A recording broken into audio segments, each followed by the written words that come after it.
free. It'll all come to you, and you'll have a chance to do what you're meant to do. And you got to play the game every day. Yeah, well. All right. Madison, girl with brown hair. Wow, that could be. Is it just a? Oh, yeah. All right. Yes. Yes. Why did you start protesting? You know, didn't I tell you I read the New Testament? And when I read the New Testament, all four of those Gospels, Jesus does a demonstration. You know where he does that demonstration? It's called Palm Sunday. That's a street demonstration. In Matthew's Gospel, it said the whole city was in an uproar. Man, I would love to do a demonstration in Des Moines where the whole city was in an uproar. So why do I do demonstrations? Because Jesus and Jesus' people were called to do demonstrations. Oh, and I'm an American too. And you know what? That's as American as mom's apple pie. So demonstrating is one and the same with what it means to be a U.S. citizen and a follower of Jesus. Then it's what you demonstrate, and then those are the issues. All right, let's see. I'm a farm kid from somewhere. Oh wow, can you read that?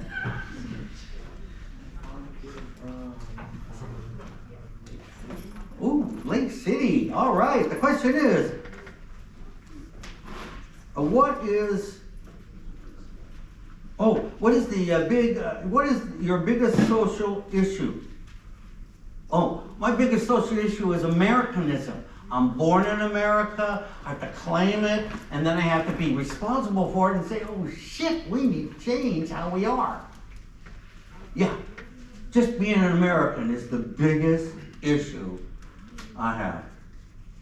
I would also say if I were born in the 2nd century and I was born in Rome, I'd say just being a Roman would be the biggest issue I would have. After I met this guy, Paul, and he was crazy. Follow the line of Paul, St. Paul got the, never mind. All right, Hannah, environment. Hannah, environment, striving to make the world better. Amen. What is your suggestion to improve lives of the homeless concerning environmental issues?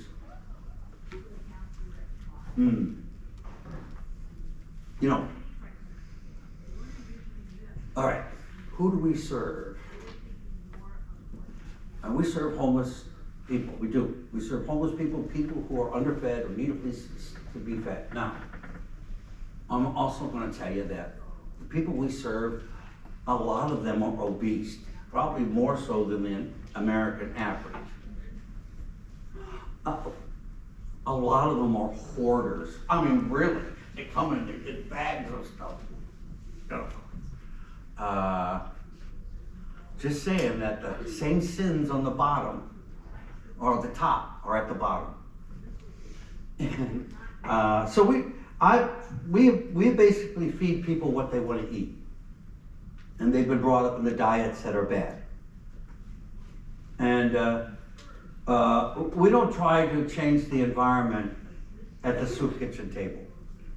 Because we know we couldn't grow the right food. We spend so much time trying to grow a tomato, and when all we have to do is beg it, and we could feed somebody. I'm not saying this is a good system. I'm just saying this is where we're at. We have made choices to serve the poor at the expense of the planet. But I'll tell you this, not one of us don't get up in the morning and before we walk out the door, we've made choices for the poor by the way we live with the stuff we have. There's a relationship. You see, the poor and the people have more stuff than they need.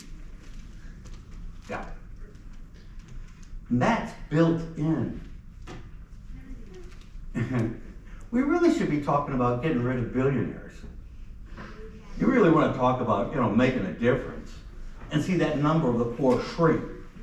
But hey, yeah. Frank, you've got about 4 more minutes. If you have any Okay. last For the, messages. Maybe a message for Spider-Man over here. Does Spider-Man have a question? I have to know. Yeah, we'll give you your due, man. You came with the mask. Is that a statement or is it just a, do you want to say something? What is it about?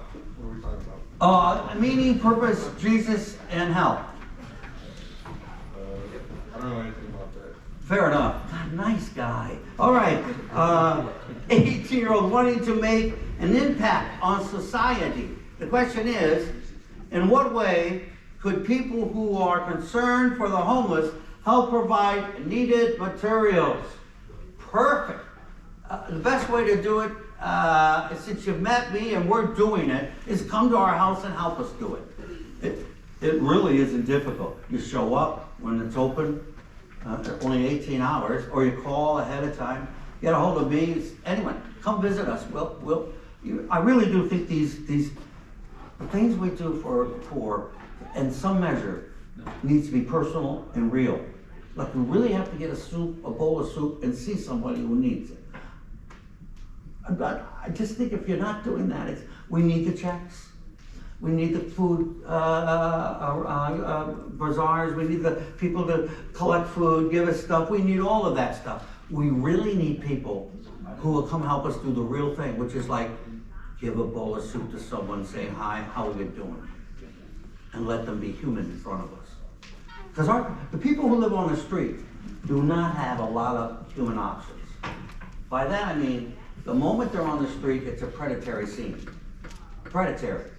And in our house, we serve both. The people who are preyed on and the people who prey. And what we do for them is like, the rule is you're a guest. And the only thing you have to do is be nice. That's an overstatement.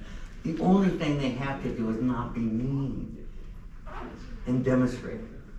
So, and that's what guests do. And the host, we take care of. And that's human space. And they deal with each other as human beings and not hitting on each other or taking advantage of each other. I'm not saying we don't have fights. I don't say we don't have to break them up. I'm not saying it isn't a lot of fun. That's no fun doing that, but we try to hit the mark of being human. I've already talked too much. No. Oh, all right. What do you guys say to him? Thank you so much.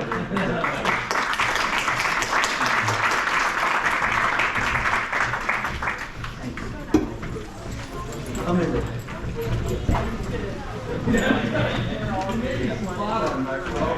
Oh yes, perfect. Perfect time to slide on there. Perfect. I don't need that. What parish? Oh, good. I can't wait till I don't have much of a home.